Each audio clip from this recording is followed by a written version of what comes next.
día de ayer estuvimos hablando de la capacidad de la coagulación, vimos la vía intrínseca, vimos que la extrínseca puede producir a la intrínseca y que los primeros factores no son necesarios, que todos terminan en una vía común, donde terminan con la formación de fibrina, ¿sí? Y que la formación de fibrina es temporal, porque luego puedo activar a la plasmina, ya vimos eso, ¿no? ¿Sí? Puedo activar a la plasmina para que degrade el trombo, ¿sí? Y entonces acá, lo que quería que vieran era que teníamos simógenos, que eran básicamente todos, cofactores, que son el 3, el 5 y el 8, de la vía intrínseca, extrínseca y de la vía extrínseca también. Y, por ejemplo, aquí trataría de agregar el factor 4, que es el calcio, que también sirve como un cofactor, y factores de contacto, que éramos los que decíamos que no son necesarios para que se dé la coagulación, ¿sí? ¿Se recuerdan por qué? Porque los casos son 11, 12 y calicreína. Porque no eran necesarios en la coagulación. Porque se podía dar por la vía intrínseca. Porque la vía intrínseca podía empezar a partir del factor 9 por la vía extrínseca. ¿Sí? ¿Sí? ¿No? Va. Entonces, aquí hay algo en lo que me quiero detener un poco y tal vez saliendo un poquito de la clase, pero creo que es importante. ¿Sí? Diferencia entre suero y plasma. Suero no tiene factores de coagulación y plasma tiene factores de coagulación. Si yo necesito plasma en un paciente, ¿en qué tubo tengo que recolectar la sangre? ¿Qué tiene que tener el tubo? Un anticoagulante. Importante, ¿qué tipo de anticoagulante va a tener? Porque hay diferentes tipos de anticoagulantes, ¿sí? Entonces acá es donde empezamos a hablar acerca de los tubos Vacutainer, donde los Vacutainer realmente es la marca, ¿sí? Hay muchas marcas, pero de todos modos, aunque no sean Vacutainer, uno le sigue diciendo Vacutainer, ¿sí? La importancia es que Vacutainer vino a introducir un código de colores en los tubos. Son tubos en los cuales uno puede sacar sangre por extracción al vacío. ¿Han sacado sangre así alguna vez? No. ¿Solo con jeringa? Sí. ¿No han sacado sangre todavía? Bueno, ya tendrán el gusto y el placer de estar pinchando todo el mundo después. Va. Pero sí han visto cómo se saca sangre con jeringa. Va. El sistema Vacutainer es básicamente igual. La diferencia es que lo único que les dan es la aguja, sin jeringa, ¿sí? Solo la aguja. Entonces la aguja se le marca a una camisa, les dicen, no sé por qué, tienen forma de camisa supuestamente. Yo nunca fui buena para encontrar las formas, pero entonces acá la aguja se enrosca a esa camisita acá, ¿sí? Luego meten la aguja en la vena del paciente, o en la arteria, o en lo que sea que quieran pinchar. Bueno, vena, arteria, imagínense al vacío. Bueno, no importa. Pinchan al paciente y luego meten el tubo. El tubo trae vacío. El vacío lo que va a hacer es succionar la sangre, ¿sí o no? Sí. Y la va a succionar hasta que el vacío se acabe. O sea, si el tubo trae vacío para 2 ml, el tubo se va a llenar a 2 ml. Si el tubo trae vacío para 10 ml, se llena a 10 ml. Si trae para 4, se llena a 4. Lo importante del sistema Vacutainer es que el tubo se llena para mantener la relación sangre-anticoagulante perfecta, ¿sí? Quiere decir que ustedes no llenaron mucho el tubo y ustedes no dejaron vacío el tubo, ¿sí? ¿Qué pasó? Entonces, como les decía, este sistema de colores se marca en el tapón del tubo. Hay tubos de color morado, de color celeste, de color gris, de color amarillo, de color rojo, de color verde, creo que me faltó, ¿sí? Y los tubos comunes y corrientes que no tienen tapón, ¿sí? Que son de vidrio normal. Entonces, lo importante acá es saber en qué tubo se saca cada una de las muestras. Por lo general, conforme vamos viendo algunas de las muestras con las que yo me topo, les digo más o menos cómo deben de sacar la muestra para que lleven una idea. ¿Por qué? Porque quien recolecta la muestra en los hospitales son ustedes. Principalmente si es el primer año que están, a ustedes les toca llevarlo todo, ¿sí? Al laboratorio. Entonces, el laboratorio agarra la muestra y empieza a trabajar con la muestra que ustedes traigan. Pero si la muestra viene mal, el laboratorio va a tener malos resultados. Y no porque el laboratorio sea malo, sino porque ustedes recolectaron una mala muestra. Lo importante no es de quién es la culpa, si es de ustedes o del laboratorio. Lo importante es que ustedes se van a basar en un dato malo para hacer un diagnóstico que obviamente va a estar mal, ¿sí? Entonces, se lo resalto porque muchas veces creen que sacar sangre y se acabó, pero sacar sangre es una de las causas de error más grandes que hay, ¿sí? En cuanto a resultados. Entonces, en general, ¿qué tiene cada uno de los tubos? ¿Tienen alguna idea? ¿Alguien ha visto los tubos de colores? Sí. ¿No? Creo que les voy a dejar una tarea para que lo vean. Se sale de la clase completamente, pero les digo, de verdad creo que es importante, ¿sí? Después les hablaré de qué es. Pero ahorita, por lo general, los tubos morados, de tapón morado, pues me sirven a mí para hacer hematologías, porque tienen EDTA como anticoagulante. ¿Por qué yo no podría usar el EDTA para hacer mediciones en cuanto a efectos de coagulación? Porque saldrían anormales, o sea, las está eliminando. ¿Qué está eliminando? Los factores de coagulación. La fibra. ¿Qué hace el EDTA? ¿No ven eso en química? No. No. Voy a dejar de química. ¿Qué ven en química? ¿Qué hace el EDTA? ¿Nadie tiene idea? ¿Qué hace el EDTA? Se los voy a dejar de tarea mejor. ¿Sí? ¿Por qué no? Se los voy a decir y se los voy a dejar de tarea. ¿Sí? El EDTA lo que hace es quelar el calcio. ¿Qué significa eso? Que no se puede para activar. la cascada de coagulación. Pues, ¿qué significa quelar? No, va a parar la cascada de coagulación. ¿Pero qué significa quelar? Yo para ver qué tan larga va a ser la tarea. Que la Al momento que el EDTA quela el calcio, es como secuestrarlo de la solución, porque le está formando complejos muy estables con el calcio. Si yo le quito el calcio a la cascada de la coagulación, no hay coagulación, porque todos los factores necesitan calcio para que los residuos GLA se unan a los complejos de plaquetas, ¿sí? Entonces, el tapón morado no me sirve para cascada de la coagulación, me sirve solo para hematologías. El tapón celeste es el que se usa para cascada de la coagulación porque tiene citrato de sodio. Quiere decir que no afecta en ningún momento la cascada. Luego tengo el tapón verde que tiene heparina, creo que es de sodio, ¿sí? Esa heparina, ustedes ya saben cómo afecta la cascada de la coagulación. Lo importante es que el tapón verde se usa principalmente para gases arteriales. Cuando hablemos de gases arteriales vamos a ver cómo se recolecta la muestra, ¿sí? Entonces ya llevan tres tipos. El otro tapón es un tapón gris. El tapón gris se usa para pruebas de glucosa. ¿Por qué? Porque cuando ustedes sacan sangre, los eritrocitos que van en la sangre siguen consumiendo glucosa del suero o del plasma, ¿sí? Entonces es importante, el tapón gris lleva un agente que impide la glucólisis. Quiere decir que la glucólisis no va a empezar y la concentración de azúcar que ustedes midan van a ser la concentración de azúcar que el paciente tenga, ¿sí? Entonces, luego tengo tubos con tapón amarillo, que son tubos que tienen gel. El gel lo único que hace es separar la fase eritrocitaria de la fase plasmática, que en este caso sería suero, porque la sangre sí se coagula, ¿sí? Entonces el gel por centrifugación para la mitad, ¿cómo? No me pregunten, pero para la mitad, y arriba les queda el suero y para abajo todo el eritrocito. Quiere decir que hay como menor contaminación de eritrocitos en el laboratorio. Y luego tengo los tubos de tapón rojo. Los tubos de tapón rojo no tienen ningún tipo de anticoagulante. ¿Qué voy a tener ahí al momento de centrifugar? Plasma o suero. Suero, porque la sangre se coaguló. Quiere decir que si la sangre se coaguló, no hay factores de la cascada de la coagulación. ¿Sí se entiende?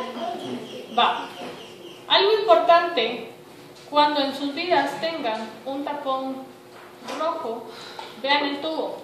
¿Saben que voy a ir al hospital y voy a ver si me prestan un tubo de cada color para enseñárselos? ¿Sí? Tal vez hagamos una clase de eso. El tubo con tapón rojo, se van a dar cuenta que el tubo trae como polvito adentro. Ese polvito es un agente procoagulante. ¿Qué agente? No me pregunten porque esos son como los secretos de la gente que vende el tubo, ¿sí? Entonces, ¿por qué no me serviría a mí ver qué tanto tiempo tarda en coagular la sangre, hacerla en un tubo rojo? ¿Cómo afectaría la coagulación? Que la va a acelerar. La va a alterar, la va a hacer más rápido. Entonces ustedes van a decir, el paciente tiene trombosis. No, el tubo tenía un agente procoagulante y por eso coagula rápido, ¿sí? Y coagula rápido porque a veces en el laboratorio es necesario separar rápido el suero de todo lo demás. Luego entonces tengo los tubos que no tienen nada. En esos tubos ahí sí se da la coagulación al ritmo del paciente, ¿sí? Entonces vamos a hablar de las pruebas hoy, supongo. Entonces acá lo que me interesa que vean es que, regresando ya a la clase, los factores, ¿en qué color de tubo les dije que íbamos a sacar estos? Verde. ¿Sí? Celeste. ¿Sí? ¿Qué anticoagulante tiene el tubo celeste? Citrato de sodio. Citrato de sodio. Va. Entonces, yo tengo en suero y en plasma presentes los factores 7, 9, 10, 11 y 12. Y presentes en plasma, pero no en el suero, el factor 1, el 2, el 5 y el 8. Quiere decir que si yo necesito hacer mediciones de deficiencias de factor 5 o deficiencias de factor 8 en un paciente, yo necesito hacerlo en plasma. Las pruebas ya están estandarizadas para hacerlo con el anticoagulante del tubo azul. Quiere decir que si llegan con un anticoagulante parina, por ejemplo, los van a mandar de regreso a pinchar otra vez al paciente, ¿sí? Y el paciente los va a amar para el resto de su vida. Entonces acá se los digo para que traten, para que sepan lo que están haciendo, ¿sí? Para que lo piensen antes de hacerlo. Entonces acá hay factores de vitamina K dependientes que son el 2, el 7, el 9 y el 10. ¿Por qué son dependientes de vitamina K? Necesitan la maduración formada del gamma carboxilato. Y los factores lábiles son el 5 y el 8. ¿Qué significa o qué implicaciones tiene que un factor sea lábil?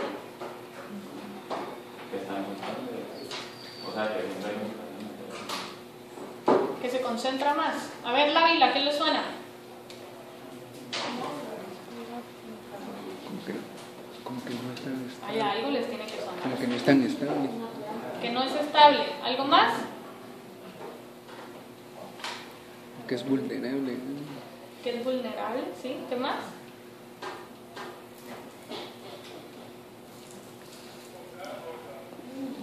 Ni idea. Nunca habían escuchado la palabra. Yo creo que sí.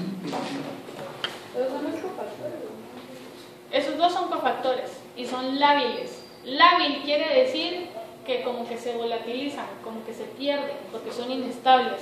O sea, ustedes sacan sangre hoy, a las horas ese factor ya no existe en esa sangre, ¿sí? Quiere decir que sacaron su sangre, la sacaron en el tubo celeste, le pusieron la cantidad de sangre necesaria, pero se fueron a refraccionar y dejaron que se juntaran los tubos porque les toca bajar al laboratorio. Entonces voy a dejar que se junten unos 10 y de ahí bajo, ¿sí? Probablemente vayan a empezar a ver deficiencias del factor en el paciente porque el factor se empieza a perder, ¿sí? Lo importante no solo es en la medición, sino es en parte de la terapia. Si algún paciente tiene genéticamente deficiencia del factor 8 o tiene genéticamente deficiencia del factor 5 y yo necesito administrárselos, necesito por lo tanto un donador de sangre, ¿sí? Y aquí es donde viene la importancia de donar sangre, que hay mucha gente que necesita de las cosas buenas de la otra gente, ¿sí? Entonces, asumiendo que hay una política de donadores voluntarios, que a la gente le gusta donar sangre, que lo ve como algo bueno y que ustedes tienen suficiente cantidad de sangre en el banco de sangre para administrarle a sus pacientes, el factor 5 y el factor 8, después de que la bolsita esté guardada ahí semanas, no puede estar mucho tiempo tampoco, pero después de que esté por lo menos una semana en refri, la concentración del factor decae, ¿sí? Ustedes le administran la bolsa a su paciente y es como que no le hubieran puesto nada, ¿sí? Más que una bomba de anticuerpos extra que pueden llegar a matar a su paciente, ¿sí? Entonces, ¿qué pasa? Se hacen crioprecipitados, que son como concentraciones de muchos plasmas para juntar el factor 5 y el factor 8. O sea, yo necesito por lo menos 10 donadores para poder sacar un crioprecipitado. ¿Se acuerdan del tiempo de vida media del factor 5 y del factor 8? ¿Sí? ¿Se recuerdan que se los puse en las diapositivas ahí? Ninguno duraba más de una semana, ¿se acuerdan?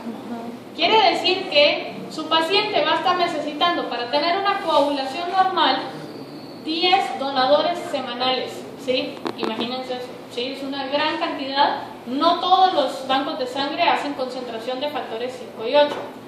Hay factores 5 y factores 8 recombinantes. ¿Saben qué es eso? Eso es biología. Me suena. ¿A qué le suena? Que es como sustituir. Recombinante es que puede ser hecho en el laboratorio a partir de ADN. O sea, yo agarro una secuencia de ADN que codifique para un factor 8 y lo pongo como que fuera fotocopiadora, uno atrás de otro. Sintetizo mucho factor 8, ya no necesito de mis donadores porque lo estoy haciendo en el laboratorio y se lo administro al paciente. Imagínense lo que eso cuesta, ¿sí? Entonces acá lo que quiero que vean es lo complicado de poder tratar a un paciente que tenga deficiencias de factores 5 o deficiencias del factor 8 o deficiencias del factor von Willebrand, que es componente del factor 8, ¿sí? Que al final vendría siendo lo mismo que una deficiencia del factor 8, ¿sí? Vamos bien acá, ¿se entiende que es lábil? ¿Se entiende la importancia de la donación de sangre? ¿Sí? Va. Bueno, dejamos eso por un lado y vamos a hablar ahora de la fase plaquetaria. La fase plaquetaria, si se recuerdan, les había dicho, se debe de dar simultáneo a la formación de fibrina, porque la fase plaquetaria va a ser la activación de plaquetas. ¿Se recuerdan que ayer les decía era como darle la vuelta a un calcetín? De fosfolípidos que estén adentro, ahora van a pasar afuera porque sobre esos fosfolípidos se va a depositar el calcio. Quiere decir que si yo no le puedo dar la vuelta a ese fosfolípido, el calcio y los factores no se depositan y no hay formación de fibrina, ¿sí? Entonces la parte de la activación plaquetaria es importante. Las plaquetas, que también son llamadas trombocitos, son discos redondos ovalados de 2 a 4 micras, o sea, son minis. Concentraciones normales, ahí se las puse, se producen en médula ósea, sufren fragmentación citoplasmática y la vida media, vean, muy poca, ¿sí? Quiere decir que pacientes que tienen deficiencia de plaquetas o que tienen muchas plaquetas pero las plaquetas no les sirven, deben de ser transfundidos cada semana, ¿sí? Cada 2 semanas. Y eso es importante porque a veces entran al banco de sangre y ven la refri llena de sangre, ¿sí? Y dicen, bueno, pero si hay un montón de sangre acá, ¿por qué no hay un montón de plaquetas? Porque los eritrocitos pueden almacenarse un mes, porque el plasma puede almacenarse 2 meses, pero las plaquetas solo 1 semana, ¿sí? Por lo general se prefiere administrar como plaquetas frescas, plaquetas del día, ¿sí? Entonces, a veces eso complica un montón las cosas porque ustedes se imaginarán que para poder transfundirle algo a un paciente hay que hacer un montón de pruebas, ver que no tenga VIH, que no tenga sífilis, que no tenga hepatitis, que no tenga... Hay por lo menos, esas 3 son por lo menos las legales. Mientras más elaborado sea un banco de sangre, harán mejores pruebas, ¿sí? Luego ver la compatibilidad y todo lo demás, o sea, no es así como así, ¿sí? ¿Cómo lo separan? Se separa por centrifugación. Ustedes llegan para ser donadores de sangre, ¿saben los requisitos para ser donadores de sangre? No, ¿Cuántos aquí han donado sangre alguna vez en su vida? 1, 2, 3 personas, 4, 5. Yo esperaría que por lo menos la mitad de la clase me hubiera levantado la mano, ¿sí? Por ser personal de salud, ustedes mismos son los que deben de estar más conscientes en cuanto a la donación de sangre. Y si ustedes por alguna X razón no pudieran donar sangre, por lo menos concientizar a los demás sobre la donación de sangre, promover la donación de sangre voluntaria, ¿sí? Cuando llegan a donar sangre, tienen que llegar en un ligero ayuno. Si llegan en ayuno de 8 horas, probablemente se desmayarán, ¿sí? Llegan con un ligero ayuno, les hacen una serie de entrevistas, si pasan la entrevista como un perfil de una persona sana, les digo así porque hay muchas personas que mienten en la entrevista y hay muchos errores ahí también, le sacan sangre, ¿sí? ¿Y cuánto de sangre le sacan? Medio litro, ¿sí? Medio litro que por hidratación en una persona sana pueden ser repuestos en el transcurso del resto del día, ¿sí? En una persona enferma no. Entonces, le sacan el medio litro de sangre y esa sangre lleva plasma, porque va con anticoagulante, lleva plasma, lleva paquete eritrocitario y lleva plaquetas. ¿Qué hacen?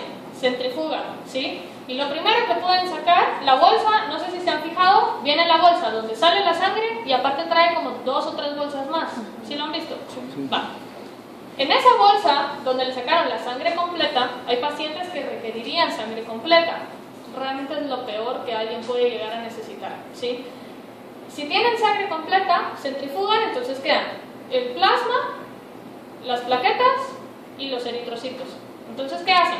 Con una prensa rompen una como manguerita y ¿qué les dije arriba? Plasma.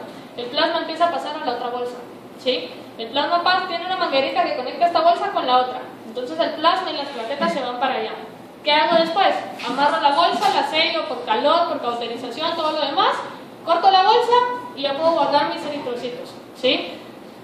Paralelo a eso, a la persona, no sé si se fijan, durante la entrevista le sacan sangre, aparte de hacerlo en la entrevista, y después viene el pinchón de la donación. En esa sangre que le sacaron, esa sangre va a servir para hacer las compatibilidades y todo lo demás, ¿sí? En la otra bolsa donde les queda el plasma y las plaquetas vuelven a centrifugar y en la tercera bolsa se van las plaquetas y en la de acá les queda el plasma. Entonces ahora guardan el plasma, guardan los eritrocitos y guardan las plaquetas. ¿Sí? Más o menos. Cada uno tiene temperaturas de almacén diferente. Los eritrocitos se guardan a 5 grados, el plasma se debe congelar a menos 20, por ejemplo, y las plaquetas a temperatura ambiente. Quiere decir que tener un banco de sangre no es solo tener un banco de sangre, ¿sí? O sea, imagínense todo el proceso que va de fondo y el personal que necesitan para atenderlo, porque tienen que tener al que pesa, al que mide, al que entrevista, al que saca sangre, al que hace las pruebas de VIH, sífilis, hepatitis que les dije, al que saca la sangre, al que separa la sangre, o sea, es una gran cantidad, es todo un proceso, ¿sí? Y por eso cuando llegan a donar sangre les dicen, más si es en un hospital público, a las 7 de la mañana ya entregamos todos los números, venga mañana, ¿sí? Porque no pueden atender a un volumen de gente muy grande porque no terminan la vuelta de todo el proceso que hay que dar. Y van a sacar sangre a las 7 y se están desocupando a mediodía. ¿Por qué? Porque tienen que esperar que los entrevisten, que los pesen y todo lo demás, ¿sí? Ya me salí de la clase, pero entonces acá lo que quiero que vean es que la vida media de las plaquetas es muy baja, ¿sí? Y que un paciente entonces no puede coagular eficientemente, ya sea por plaquetas o por algún defecto en la cascada de la coagulación. Los constituyentes de las plaquetas son actina, miosina, calmodulina, calcio iónico, sistemas enzimáticos de ATP y prostaglandinas. Entonces, esto es importante, porque el tromboxano A, ustedes saben que puede derivarse a partir del ácido araquidónico, ¿sí? Junto con el resto de prostaglandinas. Entonces acá, estos sistemas enzimáticos ATP, ADP, son los encargados de hacer que estas proteínas de contracción se encarguen de darle la vuelta a los fosfolípidos de membrana, ¿sí? Entonces cualquier deficiencia en estos componentes va a generar una deficiencia en la activación plaquetaria. Básicamente acá está, lo que quiero que vean que es esto, ¿sí? Algunas plaquetas tienen gránulos y gránulos que pueden sacar factores de su plaqueta para favorecer esa activación plaquetaria, ¿sí? Aquí estaría entonces los fosfolípidos plaquetarios que se van a dar vuelta, parte de los filamentos y todo lo demás que la célula tiene, ¿sí? Bueno, realizan 3 pasos: primero la adhesión al colágeno, la liberación de los gránulos y la agregación plaquetaria. O sea, se pegan a la parte del endotelio dañado, liberan los gránulos para que la cascada de la coagulación pueda iniciar a su alrededor y deben de estar activas para que los factores se peguen y puedan pegarse entre ellas también. Para eso entonces existe un sistema un poco complicado. Primero la adhesión al colágeno se da por el complejo glucoproteínico localizado en la superficie plaquetaria, que es el complejo GPA-GP2A, ¿sí? La ordena de plaquetas por el factor von Willebrand genera una adhesión plaquetaria del subendotelio con el complejo GPI-D y 5-9, ¿sí? Las plaquetas se adhieren al colágeno, cambian de forma y se extienden sobre el subendotelio. Eso de cambian de forma, los lípidos de adentro pasan para afuera, ¿sí? La liberación de gránulos se da con una secreción estimulada por la trombina. Hay gránulos densos y gránulos alfa. Esto es citostología, ¿sí? Entonces yo lo que quiero que vean es que al final la plaqueta se está activando y que sobre la plaqueta activa se depositan los gránulos. Se libera calcio hacia el citosol, que interactúa con calmodulina, se fosforila la miosina, que interactúa con la actina. Al final se da la activación plaquetaria, ¿sí? Les dije proteínas de contracción que generan la activación. Se libera ácido araquidónico.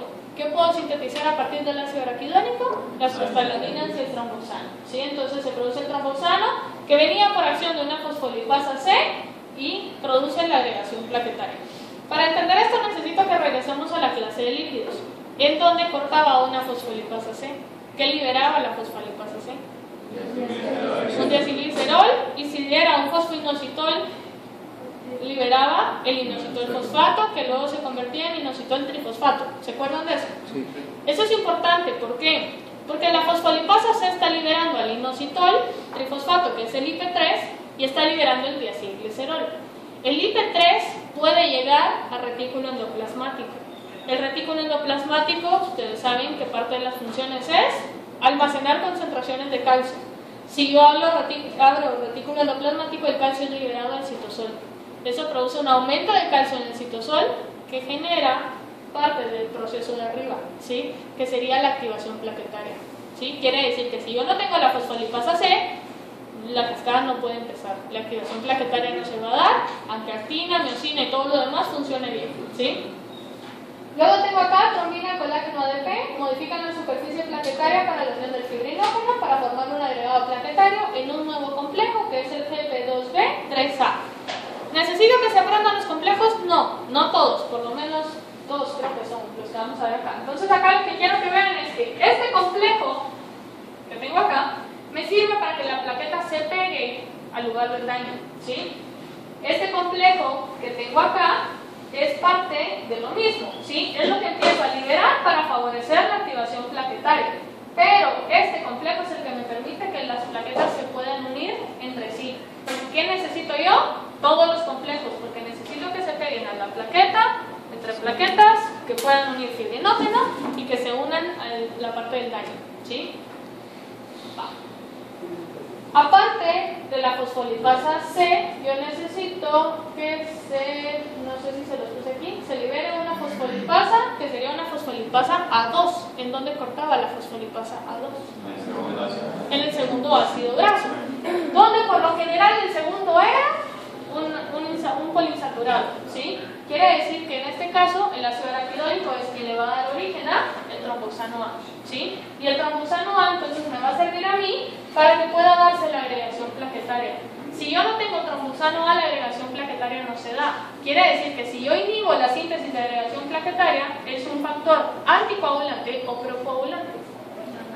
Anticoagulante, ¿sí? Y aquí es donde entra la recomendación de tómese media aspirinita al día, ¿sí? Si padece trombosis. ¿Ah?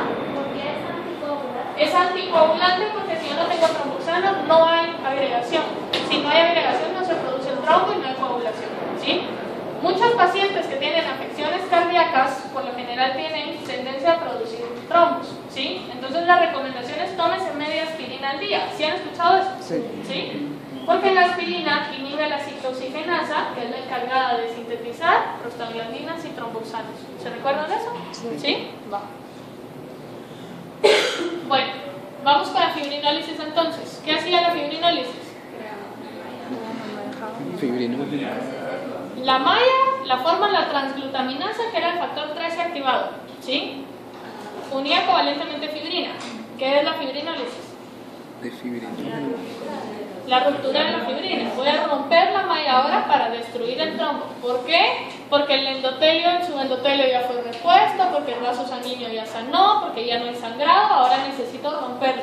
Todo lo que yo había activado, lo empiezo a desactivar ahora, ¿sí? Entonces, la plasmina es una serinproteasa que se forma a partir del plasminógeno. O sea, plasminógeno es el simógeno de la plasmina. Y la plasmina es una serinproteasa que va a venir a romper a alguien más, ¿sí? Es responsable de la degradación de fibrina y fibrinógeno. O sea, no actúa solo sobre la proteína, sino actúa sobre su simógeno también. La altepeasa, que es la TPA, al igual que la estreptocinasa, son utilizadas como agentes fibrinolíticos. Vamos a ver ahorita dónde funciona. El ejemplo que tenemos acá en la clase es la alteplasa, ¿sí? Esta TPA, a diferencia de la estreptocinasa, únicamente se activa cuando se pega al fibrinógeno o a la fibrina que ya está formando el coágulo. La estreptocinasa se puede pegar al fibrinógeno que circula en sangre, ¿sí? Quiere decir que el efecto de la estreptocinasa es más fuerte que el del TPA. ¿Sí se entiende? Voy a repetir. El TPA únicamente se une a lo que ya está formado. La estreptocinasa se une a lo que ya está formado y a lo que en algún momento se iba a formar. ¿Sí? Va. Entonces, teníamos el coágulo. Ahora, ¿qué pasa? Como el endotelio y el subendotelio ya están bien, empiezan entonces, aquí está la fibrina y la fibrina con el plasminógeno. La fibrina era la malla, ¿sí? Y el plasminógeno es el simógeno de la plasmina. La plasmina es quien degrada la fibrina.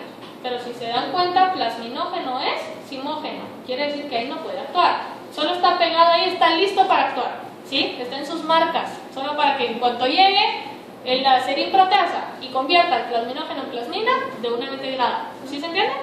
Va. Entonces, se da la secreción del activador tisular de plasminógeno, que es la TPA, ¿sí? Pero la TPA está inactiva. Entonces, ¿qué pasa? La TPA se une al complejo fibrina-plasminógeno y cuando se une, automáticamente se activa, ¿sí? O sea, solita no se activa únicamente al pegarse. Era la diferencia que les decía entre el TPA y la streptocinasa. Que la streptocinasa se puede pegar al plasminógeno aunque no esté formando el complejo, ¿sí? Que la TPA solo se va a pegar si está formado el complejo. Y cuando se pega ahí, se activa. Cuando se activa, entonces, ¿qué hace? El TPA convierte el plasminógeno en plasmina, ¿sí? ¿Qué hace la plasmina ahora? Degrada la fibrina. ¿Qué pasa con la malla? Se degrada. Si se degrada la malla, ¿qué pasa con el trombo? Es inestable y por lo tanto se deshace. ¿Se entiende? ¿Sí? Entonces, aquí tendríamos vía intrínseca, vía extrínseca, al final plasminógeno se convierte a plasmina, la fibrina se convierte en fragmentos de diferentes pedacitos. Y aquí estaría la streptocinasa haciendo lo mismo. La diferencia, decíamos, es que en el caso de la TPA pueden unirse únicamente a las que estén formando complejo y que la streptocinasa lo hacía en cualquier lado. Bueno, vienen aquí las pruebas de laboratorio y aquí viene por qué les estaba hablando todo lo demás, ¿sí? Yo a un paciente, para medir qué tan efectiva va a ser la coagulación, no puedo hacerle solo una prueba y se acabó. Tengo que hacer una serie de pruebas. Muchas de ellas son pruebas tan anticuadas que casi no se hacen, pero en algunos casos son las que marcan la diferencia con un diagnóstico, ¿sí? Entonces, lo primero es una hematología completa, en la cual ustedes puedan ver el recuento de plaquetas. Si tengo plaquetas muy elevadas, ¿qué pensaría? Una trombosis. Si tengo recuentos de plaquetas muy bajas, ¿qué pensaría? Hemorragia, ¿sí? Entonces, de entrada, bajo hemorragia, alto trombosis. Importante, alto no siempre va a ser trombosis. Les dije que en algunas patologías, principalmente en leucemias, todas las líneas celulares se van hasta arriba, ¿sí? Los pacientes con leucemia pueden llegar a tener millones de plaquetas y ninguna sirve, entonces el paciente va a tener hemorragia, ¿sí? Si el paciente tiene hemorragia es porque la activación plaquetaria no se puede dar. Quiere decir que en algunos casos va a haber que dar transfusión de sangre, aunque el paciente tenga 4 millones de plaquetas. ¿Sí se entiende? Va. Luego está el tiempo de sangría.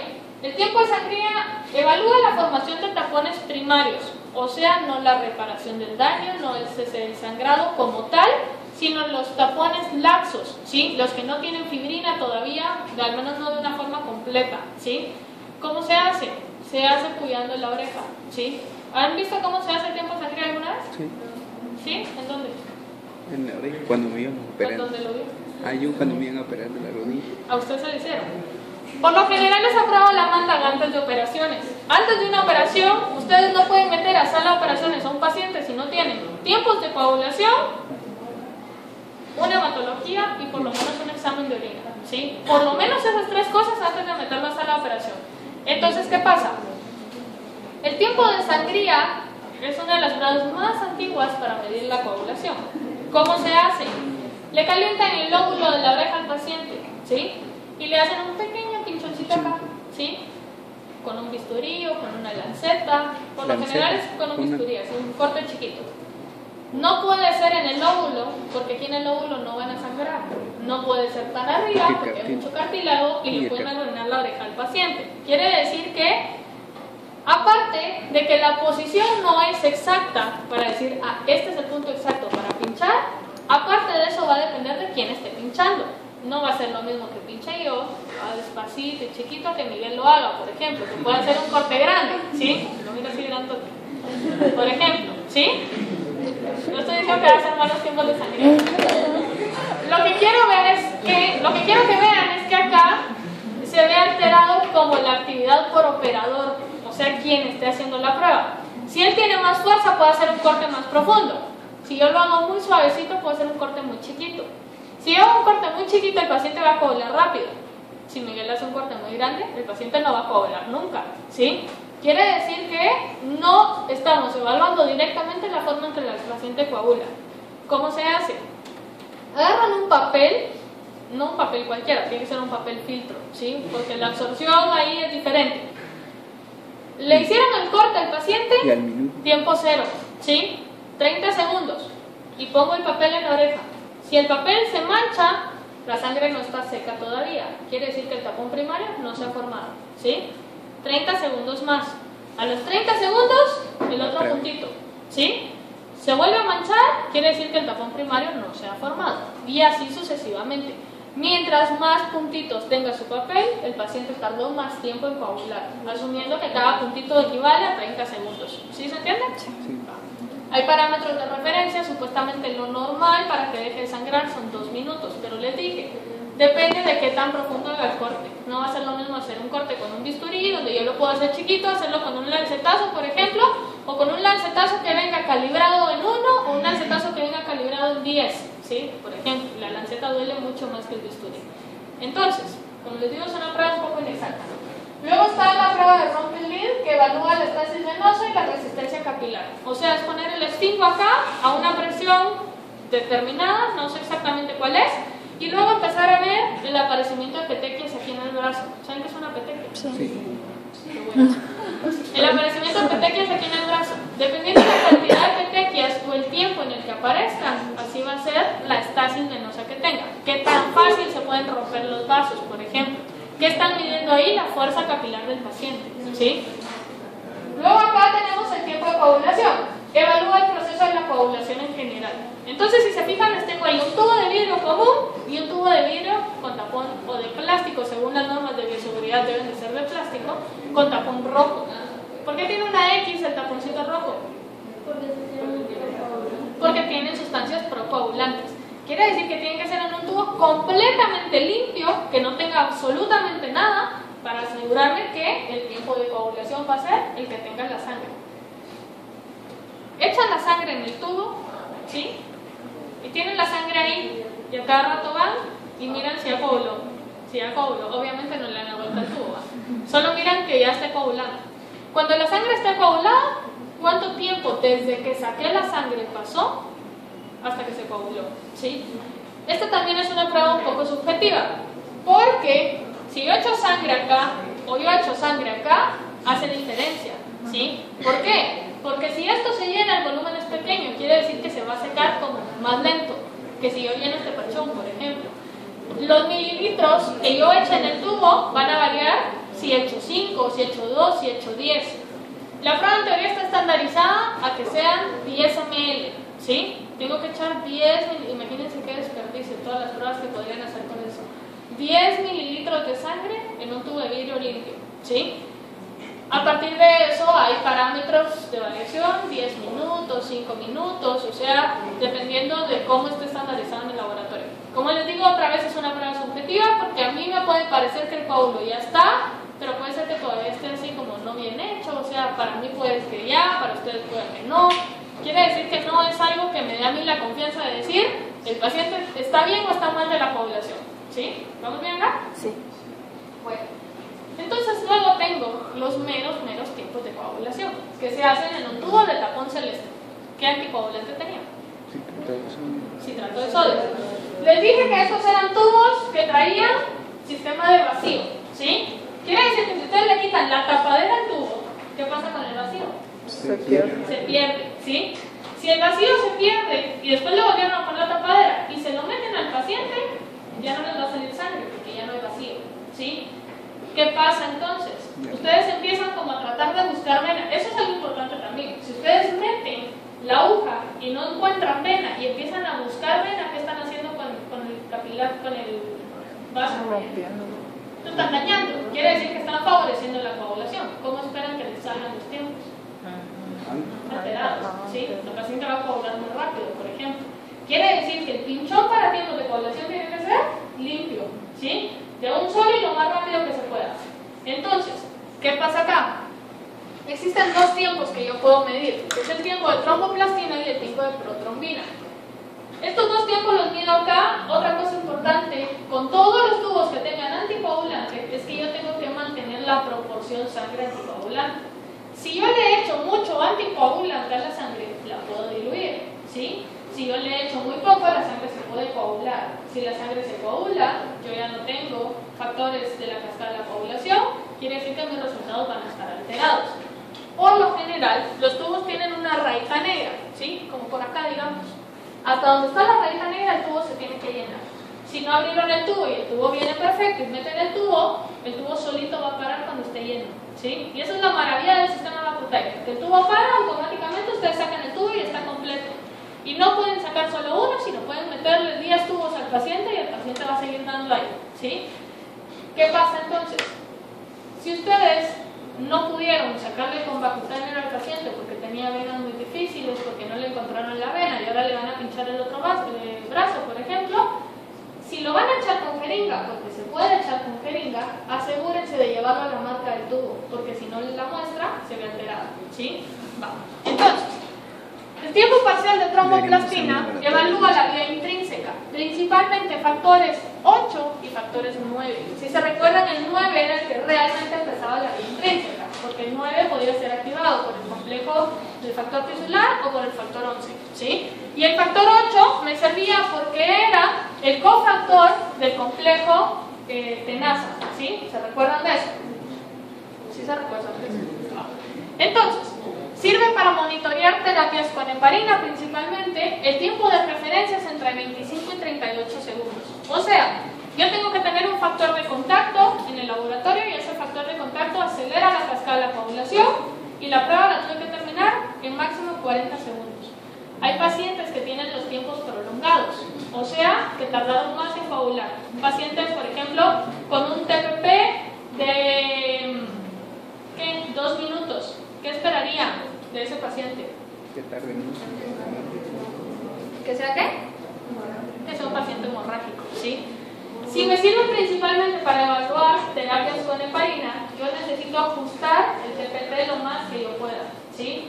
Luego tengo acá tiempo de protrombina, que sería el TP, que evalúa la vía extrínseca, principalmente el factor 7. Si se recuerdan, el factor 7 era el que se unía con el factor tisular y ese era el que empezaba el complejo del factor tisular.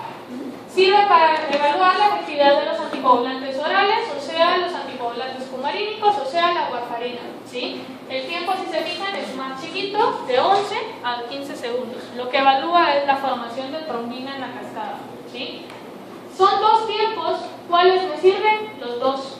Y a partir del factor de coagulación, que yo tenga la relación entre los dos, yo puedo calcular un índice que es el INR. No me acuerdo qué significan las siglas, pero se los voy a dejar de tarea porque ustedes sí lo tienen que saber, ¿sí? El INR me sirve entonces a mí para monitorear terapias. Si el INR está dentro del rango de referencia, el tratamiento está bien. Si el INR pasa o baja, yo debo de ajustar la dosis del paciente, tomando en cuenta lo que platicábamos ayer. Los cumarínicos tienen un tiempo de acción más largos que la heparina, ¿sí? Bueno, otro sería el tiempo de trombina, la concentración de fibrinógeno, la estabilidad del coágulo y la medición de la degradación, que sería la fibrinólisis. Estas pruebas no se hacen de rutina en un laboratorio. Si ustedes ven que su paciente tiene bien esto y de todos modos su paciente es hemorrágico, hay que empezar a buscar entre otro montón de patologías que puede ser por deficiencia de esto. ¿Qué hacen? Buscar un laboratorio más complejo, un laboratorio de referencia que se encargue de hacer este tipo de pruebas, ¿sí? Bueno, entonces acá está otra vez lo del TPP y lo del TP, que es básicamente lo mismo que ya mencionamos. Esto que está acá son trastornos hemorrágicos. Si se fijan, cada factor tiene un trastorno diferente. El efecto va a ser si están deficientes, hemorragia; si están en exceso, coagulación, ¿sí? Entonces, al final acá está. Lo que me interesa de acá es que les puse los tiempos de sangrado, el TPT y el TP, para que ustedes vean que no necesariamente los dos van a estar prolongados, que en algunos yo puedo tener valores normales, ¿sí? Pero solo uno va a estar prolongado.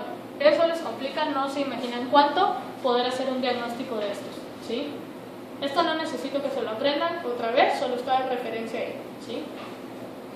Bueno, hay patologías asociadas a la alteración de la coagulación. Los que están en negro ya las vimos, los que están en morado las tendrán que buscar, ¿sí? Quiero que me digan cuál va a ser la deficiencia de cada una. Por ejemplo, en púrpura, cuál es la deficiencia; en síndrome de Henoch-Steuben, cuál es el defecto, y así. O sea, solo los que están en morado. Como ya les dije que les voy a dejar una tarea, se los voy a poner ahí para que sea una sola, ¿sí?